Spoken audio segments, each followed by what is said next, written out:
नमस्कार दोस्तों। एक बार फिर मैं कृषि शर्मा आपसे मुखातिब बेहतर निवेश करने की चर्चा करने के लिए। हर निवेशक की बाद में तो बात करेंगे, लेकिन ज़्यादा ज़रूरी बात यह है कि जहाँ भी मैं जाता हूँ, लोगों से मिलता हूँ, तो मुझे एक बात सुनने में आती है कि हम सभी, हर व्यक्ति इस जीवन में धनी बनना चाहता है।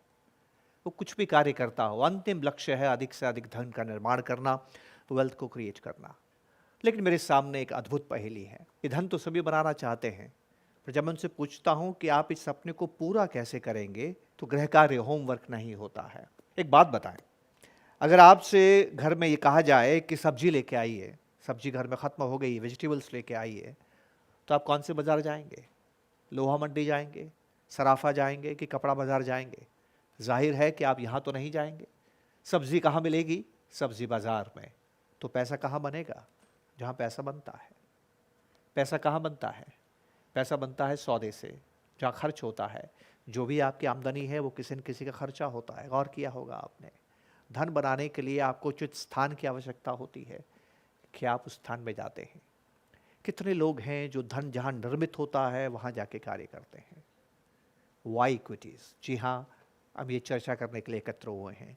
इक्विटी में निवेश क्यों किया जाए? ये चर्चा उन लोगों के लिए नहीं है जो धनी बनना चाहते हैं, पर अगर आप धनी बनना चाहते हैं तो यही एक जगह है जहां पर घर बैठे धन बनता है। मेरा ये विश्वास है कि दुनिया में जितने भी आविष्कार हुए वो सब साइंटिफिक इन्वेंशंस थे, पर इक्विटीज़ एक कॉमर्स इन्वेंशन है, एक वाणिज्यिक आविष्कार है जहां पर आप घर बैठे धनी बन सकते हैं। Yes, equities are the key to wealth creation. ऐसा क्यों है, क्या कारण है, हम ये समझने की कोशिश करते हैं। एक बात मैं आपसे और कहूँ, गुजरे हिंदुस्तान के अंदर हमारे समाज को वर्णों में विभाजित किया था, और इस वर्ण में जो व्यक्ति व्यापार करता था, बिजनेस करता था, वो वैश्य वर्ण था। अभी अगर आप पर कैपिटा इनकम पे एक शोध हिंदुस्तान में हुआ, मैं कहीं पढ़ रहा था, मैंने ये देखा कि हिंदुस्तान में सर्वाधिक धनी व्यक्ति कौन है, तो मैंने देखा कि इसी वर्ग से आते हैं, क्योंकि वो कार्य करते हैं जहाँ धन निर्मित होता है, और वो है व्यापार। और इक्विटीज़ क्या है? ओनरशिप ऑफ बिजनेस, वो व्यापार का मालिकाना हक है। तो आइए इस इक्विटीज़ के बारे में दोस्तों समझने का प्रयास करें। ये उन्हीं के लिए है जिनका सपना है धन का निर्माण करना, वेल्थ को क्रिएट करना। दोस्तों, हम सभी लोग पैसा बचाते हैं। जब हम पैसा बचाते हैं तो क्या घर में रखते हैं? जी नहीं, उसको हम निवेश करते हैं। आप पैसा किस रूप में बचाते हैं? या तो आप पैसा बचाते हैं स्मॉल सेविंग्स में, पोस्ट ऑफिस के सेविंग्स में, डिपॉजिट्स में पैसा रखते हैं, डिवेंचर्स में रखते हैं, बॉन्ड्स में रखते हैं। आपने देखा है कि जब भी आप पैसा इन स्थानों पर रखते हैं तो पैसा जाता कहाँ है? अंत में वो पैसा व्यापारी के पास ही जाता है। आपने पैसा बैंक को दिया, पर बैंक ने किसको दिया? व्यापारी को दिया। और अगर आप इक्विटीज़ में निवेश करते हैं तो आप व्यापारी के साथी बनते हैं और व्यापार के मालिक बनते हैं। तो हमने क्या देखा? जो भी हमने बचत की, जब वो निवेशित होती है तो वो राष्ट्र की कैपिटल कहलाती है, पूंजी कहलाती है। जब भी आप व्यापार करते हैं, बिजनेस करते हैं, तो पूंजी निवेश करनी होती है। ये पूंजी दो प्रकार की होती है। व्यापारी पूंजी को घर से लगाता है, उसको इक्विटीज़ कहते हैं। व्यापारी जितना पैसा कम रह जाता है पूंजी में, उसको दूसरों से उधार लेते हैं, उसको डेट कहते हैं। ऐतिहासिक दृष्टि डालें, मेरे माता पिता ने और मेरे माता पिता के माता पिता ने व्यापारी को पैसा किस प्रकार से दिया निवेश करने के लिए? डेट में पैसा दिया। आप व्यापार कीजिए, पैसा निवेश कीजिए, आप कितना कमाते हैं हमें कोई मतलब नहीं है, हमें वक्त आने पर हमारा ब्याज दे दीजिए, बस। These are called debt investment. Traditionally Indians, most of us Indians are debt investors. तो इक्विटी में क्यों जाया जाए? इक्विटी में जाने का एकमात्र और सबसे बड़ा कारण यह है कि हिंदुस्तान में बदलाव आए हैं। क्या बदलाव आए हैं? ग्रोथ। हिंदुस्तान बहुत तेज़ी से आगे बढ़ रहा है। हिंदुस्तान में कंजप्शन, उपभोग बहुत तेज़ी से बढ़ रहा है, और जब कंजप्शन बहुत तेज़ी से बढ़ता है तो उत्पादन बढ़ता है, उत्पादन बढ़ता है तो रोज़गार बढ़ता है, रोज़गार बढ़ती है तो कमाई बढ़ती है। तो अगर आपको कमाई करनी है तो इक्विटीज़ से बेहतरीन स्थान आपके लिए नहीं है। बहुत जल्दी से इक्विटी और डेट को थोड़ा सा हम कंपेयर कर लेते हैं। इक्विटी इन्वेस्टमेंट बहुत ज़रूरी है if you want to really become rich. कैसे? देखिए, आपका जो कैपिटल है, ये कैपिटल या तो डेट बनता है या इक्विटीज़ बनती है। रिटर्न किस तरह से डेट आपको देता है? डेट का जो रिटर्न है वो इंटरेस्ट कहलाता है, जो हमेशा फिक्स्ड रहता है। व्यापारी कितना ही कमाए, ब्याज आपको उतना ही देगा जितना तय हुआ है। इक्विटीज़ का रिटर्न क्या होता है? प्रॉफिट। ये प्रॉफिट घटता बढ़ता है। व्यापार घट रहा है तो प्रॉफिट कम हो जाएगा, व्यापार बढ़ रहा है तो प्रॉफिट बढ़ जाएगा। पर अभी अभी हमने क्या बात की? हिंदुस्तान बहुत तेजी से आगे बढ़ रहा है। हिंदुस्तान का जो सकल व्यापार है वो क्या हो रहा है? बढ़ रहा है। किसी व्यापारी को नुकसान हो सकता है, पर व्यापार एक समूह के रूप में अगर आप देखें तो वो बढ़ रहा है।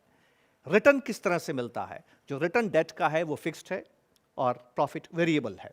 टर्म, ये सबसे अद्भुत बात है और ये सबसे बड़ी उलझन भी एक इन्वेस्टर के लिए है, क्योंकि जो भी इक्विटी इन्वेस्टर्स इक्विटी में निवेश करते हैं उनके साथ एक अद्भुत अनुभव होता है। थोड़ा समझने की कोशिश कीजिएगा। और यह है टेन्योर को लेके। अभी तक हम कहाँ निवेश करते आए हैं? हम डेट में निवेश करते आए हैं। और डेट क्या होता है? कॉन्ट्रैक्चुअल होता है। इसमें दो व्यक्ति मिलते हैं, एक लैंडर है, एक बोरोवर है। जो बोरो करता है लैंडर से, उन दोनों में करार होता है कि मैं आपसे इतने वक्त के लिए धन ले रहा हूं, मैच्योरिटी के बाद में जब ये वक्त खत्म हो जाएगा मैं आपका धन आपको वापस लौटाऊंगा।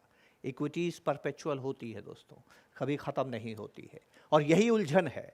जो भी व्यक्ति डेट से निकल के, डिपॉजिट से निकल के, बॉन्ड से निकल के इक्विटीज में आता है, उसको ये लगता है कि मुझे ये पैसा तो वापस मिलना चाहिए, क्योंकि वो डेट में करता आया है। डेट कॉन्ट्रैक्चुअल होते हैं, एग्रीमेंट होता है कि कितने समय के लिए पैसा दिया। ऐसा कोई एग्रीमेंट इक्विटीज़ में नहीं होता है। इक्विटी को समझिए, यह व्यापार का मालिकाना हक है। और अगर आप कॉमर्स के स्टूडेंट हैं तो आप समझते होंगे व्यापार क्या होता है? चरेवेती, चलता रहता है, शाश्वत होता है, खत्म नहीं होता है, प्रवचल होता है, ऑनगोइंग कंसर्न होता है व्यापार। इक्विटीज़ भी सदा चलती रहती है, ये समझना बहुत ज़रूरी है दोस्तों। तीसरी चीज़ देखिए, रिस्क क्या है?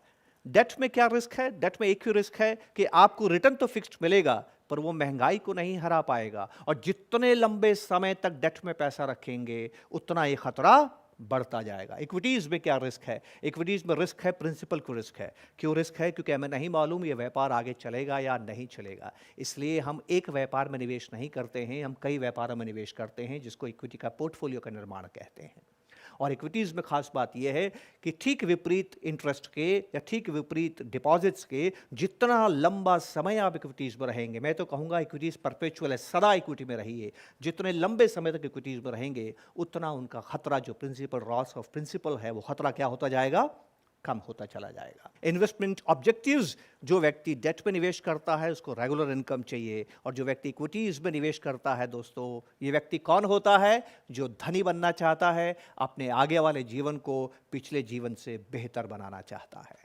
अब सवाल ये उठता है, इस बात को हम कैसे समझें कि अगर मैं इक्विटी में निवेश करूंगा तो मैं वेल्थ क्रिएट कर पाऊंगा? इसको समझने का एक बहुत सिंपल सा तरीका है। हम पहले तो ये देखें इतिहास में क्या हुआ, और फिर हम ये देखेंगे कि भविष्य में क्या होगा। आप देखिए इतिहास में क्या हुआ। एक चार्ट मैं आपके सामने रख रहा हूँ, हिस्टोरिकल रिटर्न्स है। ये किसी एक म्यूचुअल फंड का रिटर्न नहीं है। इस ग्राफ को न किसी म्यूचुअल फंड ने बनाया है, इस ग्राफ को बनाने का काम किया है क्रिसिल ने। क्रिसिल कौन है? रेटिंग एजेंसी है जो आपके लिए काम करती है, आपको सावधान करती है और आपको सावचेत करती है कि आपको निवेश करते वक्त किन बातों का ध्यान रखना चाहिए। तो एक ये तीसरी पार्टी के द्वारा बनाया गया चार्ट है, और वो चार्ट ये कहता है कि अगर हिंदुस्तान के सारे म्यूचुअल फंड जो कि पिछले 20 साल से हिंदुस्तान में हैं, इन सभी डाइवर्सिफाइड म्यूचुअल फंड्स के अंदर अगर आपने 20 साल पहले निवेश किया होता, अगर 1,000 रुपये, तो आज आपको 50,000 रुपये से ज़्यादा उसका रिटर्न मिल रहा है, या उसकी वैल्यू इतनी ज़्यादा हो गई है। 20 साल में 1,000 का 50,000। और दोस्तों स्मरण रहे, ये औसत है उन सभी योजनाओं का। इसमें से कुछ योजनाएं ऐसी है जिन्होंने 1,000 के 80,000 भी बनाए हैं, तो कुछ योजनाएं ऐसी है जिन्होंने 1,000 के 40,000 भी बनाए हैं। औसत कितना है? 50,000। ये रिटर्न, इस तरह का धन निर्माण इक्विटीज आपके लिए करती हैं। सवाल ये है, तो गुजरे कल की बात है, आने वाले कल में क्या होगा? आइए आने वाले कल को समझने की कोशिश करते हैं। सबसे इंपॉर्टेंट चीज़ होती है कि व्यापार की कीमत क्यों बढ़ती है, एक व्यापारी को मुनाफा क्यों होता है। व्यापारी को मुनाफा इसलिए होता है कि हमारे देश के अंदर विकास हो रहा है, हम सबकी आमदनी बढ़ रही है, हम सबके खर्चे बढ़ रहे हैं, हम सबकी ज़रूरतें बढ़ रही है, और इन ज़रूरतों को पूरा करने के लिए एक अद्भुत बात और हुई है। हिंदुस्तान की जो युवा हैं वो उधार लेके भी खर्च करने लगे हैं, जिसको आप EMI कहते हैं। EMI क्या होती है? इक्विटेड मंथली इंस्टॉलमेंट। इसका मतलब ये होता है कि जो भविष्य में आप पैसा कमाएंगे वो तो बाद में कमाएंगे, खर्च आपने क्या किया? आज ही कर दिया। ये बढ़ती EMI भी हमारे खर्चों को बढ़ा रही है और व्यापारी के मुनाफे बढ़ा रही है। तो गौर करें, इक्विटी को ताकत देने वाली चीज़ एक ही है, और वो है rise in earnings of companies. हमारे यहाँ पर कंपनीज के मुनाफे बढ़ रहे हैं। ये कंपनीज के मुनाफे क्यों बढ़ रहे हैं? क्योंकि हिंदुस्तान की जीडीपी बढ़ रही है। जीडीपी का मतलब है पूरे हिंदुस्तान की इनकम। आप देख सकते हैं हिंदुस्तान की जीडीपी पिछले कुछ सालों में कितनी बढ़ी है। अद्भुत बात देखिए कि जैसे जैसे जीडीपी बढ़ती है वैसे वैसे अर्निंग्स बढ़ती है। ये ब्लू कर्व जो है ये हिंदुस्तान की कंपनियों की अर्निंग्स है, और जैसे जैसे अर्निंग्स बढ़ती है उस तरह से बाजार बढ़ता है। बाजार क्यों गिरता है, क्यों बढ़ता है, विचलन क्यों है, वोलेटिलिटी क्यों है, इस पे हम बात करेंगे, लेकिन कुछ समय के बाद में बात करेंगे। अभी जो मुद्दा है वो यही है कि हम इक्विटीज़ में निवेश क्यों करें। जी हाँ, अगर आप धनी बनना चाहते हैं, ये तस्वीर आपके सामने है। बढ़ता हिंदुस्तान इस बात का साक्षी है कि इक्विटीज़ तभी बढ़ती हैं जब हिंदुस्तान बढ़ता है, और हम सभी जानते हैं कि हिंदुस्तान बहुत तेज़ी से आगे बढ़ रहा है। यहाँ तक IMF और वर्ल्ड बैंक ने घोषित कर दिया है कि पूरी दुनिया में सबसे तेज गति से बढ़ने वाला राष्ट्र हिंदुस्तान है। तो आप इतिहास में नज़र डालें, जो हिंदुस्तान के म्यूचुअल फंड्स ने गुजरे 20 सालों में किया, यही काम आप अगले 20 सालों में देख सकेंगे, क्योंकि हिंदुस्तान और बेहतर दोस्तों हो रहा है। अगर हम ऐतिहासिक दृष्टि डालें, जो भी व्यक्ति धनी बनना चाहता था वो निवेश कहाँ करता था? वो या तो सोने में निवेश करता था या ज़मीनों में निवेश करता था। ये 3 ही प्रकार है जहाँ पर आपके लिए धन बनता है: इक्विटीज़, ज़मीन और सोना। आपको याद होगा हमने बात की थी एसेट्स क्या होते हैं। एसेट्स वो होते हैं जो वक्त के साथ ताकतवर होते हैं। ये है वो 3 एसेट्स जो वक्त के साथ ताकतवर होते हैं।